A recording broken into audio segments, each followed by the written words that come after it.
Freedom of speech is on the decline on the continent. What was once a social media rant or a harmless protest against a regime has now become a risk to losing one's life. Even ordinary citizens who dare to question those in power are being silenced. Welcome to the 77% show. I am Okeri Ngushinado. Today, we're questioning if Africa is entering a new era of repression, and we're looking today at Tanzania.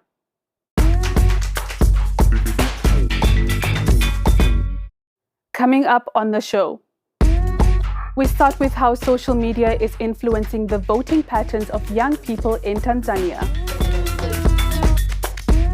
In our street debate, we ask the question, how can Tanzanian youth reclaim power in a democracy that silences them? And finally, we catch up with journalists in Cape Town who are fighting to expose fake news and defend the truth. We begin in Tanzania. From TikTok lives to Instagram reels, social media is influencing the way young people are voting in the country. But there are deeper concerns brewing. The government has intensified political repression, raising serious doubts about whether the general elections are fair. But how has the political climate evolved in the country? My colleague Fatu breaks it down. Imagine you are a 20-year-old in Tanzania with a university degree, scrolling through Instagram, watching your favorite artist post another video praising the government, while you can find a job. That's just one tension tearing through East Africa's largest country right now. Tanzania's Party of the Revolution, or CCM, is the longest-serving ruling party in Africa. They've been in power since 1961. That's nearly half a century. Any opposition to their dominance faces serious restrictions. And under current President Samia Suluhu Hassan, there have been even more crackdowns, including disappearances, blocked social media, and journalist arrests. Tanzania does hold elections, but democracy, it's complicated here. Here's some other math that doesn't add up. Tanzania has incredible natural resources: gold, diamonds, farmland. Tourism brings in billions. Yet with a per capita GDP of around $1,100, communities still battle for food and clean drinking water. And with a rapidly growing population of about 70 million people, the country keeps expanding, but opportunities, not so much. Tanzania's working age population is 32 million, and while the overall employment rate is officially 2.8%, that figure is questionable. Many young people work irregular informal jobs just to survive, not careers that match their dreams or education. Then there's the Chawa drama. Young Tanzanians are calling out celebrities, musicians, and influencers who keep hyping up the government while ordinary people struggle. These artists get paid to post government praise, while fans face joblessness and political pressure. It is creating a massive credibility gap. So while the upcoming elections could mark President Samia's first ever election win, what does that really mean when her party's victory is considered all but guaranteed? That's Tanzania today, young, frustrated, and watching. Yes, indeed, young Tanzanians are watching, especially on social media. You also just heard about these alleged bot influencers, and this is a big issue in the country. Some Tanzanians have even called out artists, influencers, comedians, and other high-profile figures who parrot praise for the ruling party. My colleague Imani tells us more about this Chawa drama and how young people really feel about it. In Tanzania, a word that literally means Laos, Chawa has taken on a new political meaning.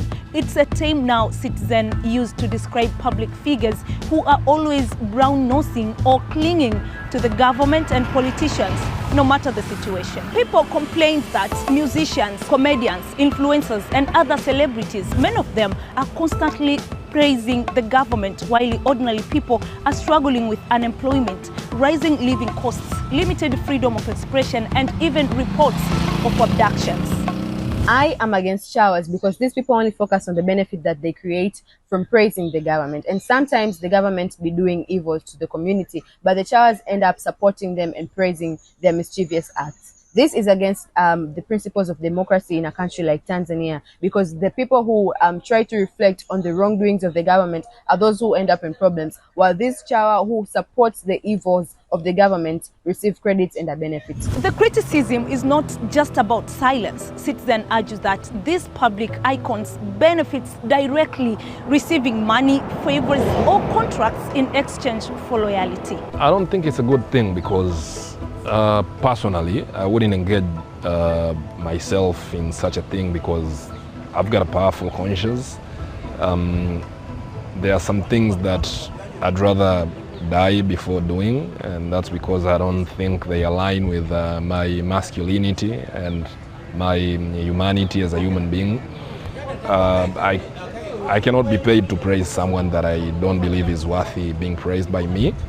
But then again, we live in an era whereby people are easily manipulated because of things like money and fame. But some people are supporting this, claiming that it's not sin to praise the good things that the government has done, and it's a sign of patriotism. You know, when a person is doing something good, something positive, we just need to appreciate them. We just need to show like we appreciate what they are doing. So for me, appreciating our leaders is not about you, Chawa, but it's kind of encouragement that we give them. It's kind of the positive energy that we created to them. So to keep doing such a good job. So for me, it's kind of human nature wish to be appreciated. And it's not about you, Chawa, it's encouragement.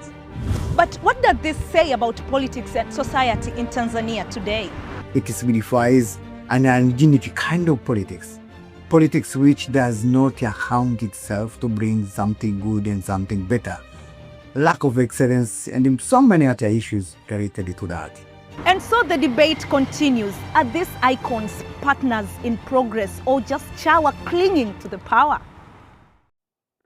And the Chawa drama continues all the way to the polls, where the votes don't fully reflect what's happening on the ground. But how can young Tanzanians reclaim their power and demand accountability in such a difficult environment? The 77% went to the ground in Tanzania, as we do across the continent, and my colleagues witness firsthand how hard it is to do the obvious: meet on the street and discuss politics.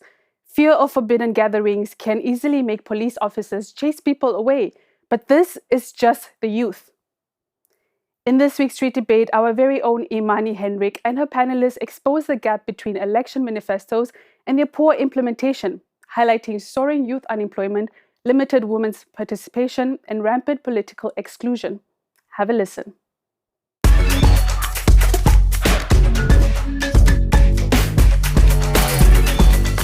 Hello and welcome back to 77% Street Debate. I am Iman Henrik, and today we are here in Dar es Salaam, Tanzania, diving deep into conversations that are shaping Tanzania as the country is heading towards elections. Kicking off the discussion, I would love to start with our youngest panelist, Maureen. You are just finished secondary level of education. What are you guys talking about issues that concerning young people?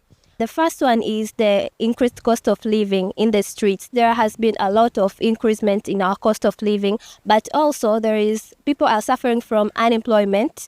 Yeah, but also they are worried if whether or not the politicians are going to deliver and fulfill their promises. Rukaya, do you think young people are really concerned in the campaigns and policies that are just giving us? Of course, like part the experience, all the policies and everything that has been promised or that they are keeping on promising young people, they're there and have been promising. The issue is the implementation of what those people are promising. So if you speak of the young people, you speak of the good education, good health, shelters, affordable life, and all that are kept in those policies, are kept in that manifesto. The issue is the implementers. Will they implement what they're promising right now? Humphrey, you are the human rights activist. How are we going to choose qualified people and leaders who will really put young people priorities? What I would emphasize and encourage is an approach of meritocracy. Meritocracy is an approach of which the government and the system of leadership actually prioritize people based on their merits. It's not based on who I know. It's not based on who is my friend that is in the government position, but what do I have? What do I know? What are my abilities? What are my potentials? This is all that matters. Despite age, we have young people under 20 who are very smarter than the old people in their 40s. What we really want to see is the smartness of people and what they can do for their countries, the vision they have, the mission they have, so as to create such a patriotic and strong country. This is the ideal, Humphrey, but what's the reality in our society? The reality is so bad. It's a bit of challenging because for the past 5-10 years, we have this thing that we can call it Chawacracy. Chawa, that means I have to flatter, I have to compliment someone, over compliment actually, so as to get a certain position. So it's no longer a matter of what I can do for my government, but it is the matter of if I commend a certain political leader. Chawacracy. I think I would love to get more views about Chawacracy. What do you have to say, Antipas? Well, I think this it's ridiculous that nowadays this situation called Chawacracy is much more perceived by certain group of people while the other are left behind. The act of giving compliments to the leaders or on whatever they have done, it becomes a sin when it is done for the people who belongs to the ruling party. But when it comes to the opposition, it's a different case. But people are praised it. Still, people are given opportunities, but they don't term it as Chawa, by the name called Chawa. People are not named so while if they come from the opposition party. Thank you so much. I'll get back to you. Maureen, you are just a young girl, fresh from school. Have you already experienced the so-called Chawacracy, and what has been your experience? Definitely yes, and I totally agree with that. In fact, Chawacracy, it is very present because in our community I can say we have limited opportunities, especially for us youth. So in order to take a way forward and get to the top where you want to be, you must find someone who I can say a big fish who is already successful. Maybe they already have names, and then you get attached into them. And by doing Chawacracy, of course, they will recommend you, they will endorse you. That's how people are thinking, especially as the youth. So, Rukaya, in the streets, people are complaining that those famous people, influential people, people with the in the public eye are the Chawa. Do you agree with that? First, you have to be seen in the TV or heard in the radios. That's the first platform to be a Chawa. So if you have that platform, then you can use that influence you have by people saying it, influence them to hear or listen to what you want to tell them. We have you journalists, where now you have transferred from your the soul. Journalists? Yeah. You have transferred from your whatsoever you're supposed to do to the soul Chawacracy because you want maybe your medias to go through and all that. Okay, moving forward, here we have the student of mass communication. Do you really think media houses and journalists are really doing enough to make sure that young people are going to make the right decision just from what they are hearing, what they are watching from the media houses and journalists producing? Speaking from the media personality perspective, I think they're trying their best. But to the other perspective, I think there's limited information to the society, especially youth, because we now experience a lot of information through a digital platform, those which we cannot get to the mainstream media. I see the other hand, this side. Do you want to contribute about the media role? Yeah. For myself, the media house itself, it's not enough to make the young people to participate active in election, but it's all about the media house to teach the citizen how to differentiate between the news which is true and those opinions of the people. I've seen another hand this side. Wow, what do you have to say? Sidhani kama waandishi wengi wanashindwa kuwapa taarifa zilizo sahihi. Maria is just saying that she feel like journalists are really capable of doing what they're supposed to do, but they feel unsafe, and the media houses themselves do not protect journalists in the media houses and the newsrooms. I've just seen the hand from the back bencher. Speaking about digital spaces, now X has been banned out, Clubhouse as well, Telegram as well. Is this also play like a setback to young people, especially in expressing yourself in social media? I think so, yes, because X, Clubhouse and other social media like that, they have been banned in Tanzania because those are the platforms which have the most of the powers to influence the people. But now we see those youth and other peoples, they transformed and come back to Instagram and social media like TikTok. As you see, TikTok have produced most content, political content that makes youth to express their ideas on political issues. Thank you so much. What do you have to say? The impact of young people to this election. Yes, according to the last census, it's about 34% of the Tanzania are the young people ranging from 15 to 35 years old. So simply means that even the large number of voters are coming from the young people. So from my point of view, from my standing point, I want to encourage also my fellow young people to understand that this is their time. Power is ability to influence. So this is a time of politicians to try to influence the young generation. So in the young generation, it's their time to choose between those politicians who influence them well. So it's their time. We don't want to see young people in the coming 5 years, they still lamenting, blaming to their government. This is their time. Going and vote. Choose your party. Choose your side. And if things going well, it's up to you. If things going bad, it's up to you because now it's your time. So, Rukaiya, what do you think should be done to make sure that young people are participating in political space?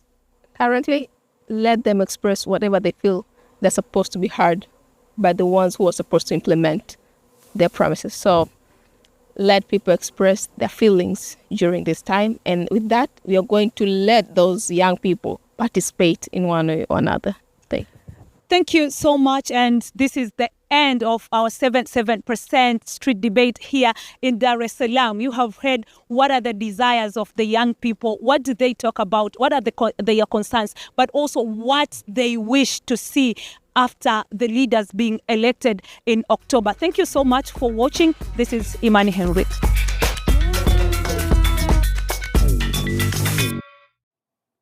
You can watch the full version of that 77% debate on our DW 77% YouTube channel.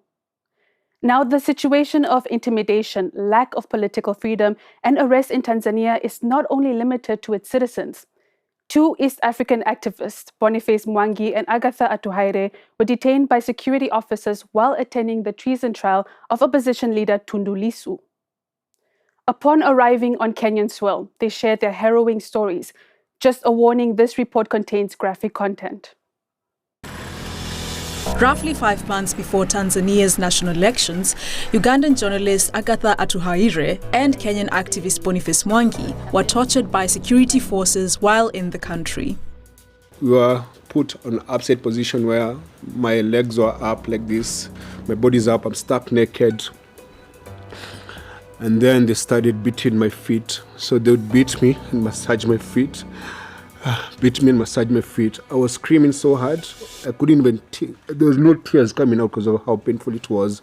There to observe a political trial, the pair were abducted from their hotel rooms in Dar es Salaam and taken to undisclosed locations where they were beaten and sexually abused by officers over several days. They didn't use their sexual organs. That was, and I had to say, a relief with all that happened, but it could have been worse. I didn't see a way out of that. I didn't think we'd get out of that alive. Atuhaire and Mwangi came to Tanzania to observe the trial of opposition leader Tundu Lissu, who heads the Chadema party. Lissu was arrested for treason in April after holding a rally calling for electoral reforms ahead of the October elections. Along with a group of East African activists, they joined calls for greater political freedom. a risk in Tanzania where opposition voices are routinely harassed. Most Tanzanian activists go through similar things. They arrest you and they take you through sexual torture and tell you if you speak, you're going to humiliate you to your family and all that. And it's what they did to us. A 2024 human rights report says Tanzanian authorities have stepped up crackdowns, including arbitrary arrests, disappearances, and extrajudicial killings. While the courts may look like they follow the law, East African legal experts say they offer little help to victims of political violence. These are kangaroo trials. Even Tundu Lissu is a kangaroo trial. And I don't expect those two to get justice. The government has denied the 2024 findings, calling them false and misleading. Some Tanzanians are expressing that the issues raised continue to persist, with many showing support for DW's coverage of political intimidation. You say DW is telling lies. What lies? People are not killed by unknown people. In court, are people not beaten by the police openly? Isn't all this a violation of human rights? Tanzania is the only country where if you just criticize the government, you become a missing person. And then we are told that we are a country of peace. I respect DW. In Tanzania, there is no freedom of expression. If you speak the truth, then you will not exist tomorrow. Many have disappeared and been killed. Others remain skeptical. DW, it's like you guys have been sent. Why are you asking provocative questions in the comments so that we can get into trouble? Human Rights Watch cannot issue a report without involving the public and getting the truth about this matter. What they reported is completely false, with the aim of smearing our Tanzania and its leaders. We condemn their report with great regret. With elections looming in Tanzania, rights groups are increasingly concerned about the ever-shrinking space for government critics. As the elections in Tanzania approach, activism both online and in person remains a powerful way for young people to make their voices heard. But can you tell the difference between real and fake news? We're living in an age of disinformation, and social media and messaging apps often fuel the spread of fake news. As journalists, how can we ensure that the correct information reaches you? In our next report, Marvin Charles, a journalist with News 24, shares how he and his colleagues are fighting fake news. Distinguishing fact from fiction has become increasingly more difficult, especially on social media where fake news spreads quickly. But there's a way to handle it. My name is Marvin Charles. I'm a journalist at News 24. Come with me. I'll show you what I do. News 24 is one of South Africa's biggest online newspapers. The news website was launched in 1998. As professional journalists, Marvin and his colleagues always follow ethical guidelines. Basic rules of journalism is quite simple. Being truthful, accurate, and fair. This means that Marvin has to keep 3 things in mind. The first thing that I do is to check who sent the information, whether it's credible or not. I crisscross sources constantly to see whether the information could be verified by them, not checking with one source, but 2 sources or 3 sources. It's also useful asking what's in it for the source bringing this information. Why are you coming to me with this information? Why not go to the institution directly? We have to give people a right of reply, checking facts constantly and making sure that people are given a fair hearing when we write about them. Marvin and his colleagues regularly fact-check images or videos that are taken out of context. This photo, for example, recently spread in community WhatsApp groups, alarming members. It's saying that parents need to fetch their children from this school because of gang members that stormed the school ground. We went straight to the Department of Education here in the Western Cape, who said that these are just rumors, it's not true. The internet is a hotbed for fake news. To make verified information easier to access, Marvin regularly posts on News 24's TikTok and Instagram accounts. As a passionate journalist, he makes this appeal. Influencers are not journalists, and that it's always best to check reliable news sources like News 24, like other media outlets, maybe internationally as well, because we verify information and the truth and facts. Facts over fake news. Awareness is key. So before you start doom scrolling, just remember to check the facts. In this tech-savvy society, it's more important than ever to hold our leaders accountable. And most importantly, make your voice heard. Wherever you have a choice, go out there to vote. Let's continue the discussion on our social media pages. You can find us on YouTube, Instagram, and TikTok. Until next time, my name is Okeri Ngushinago.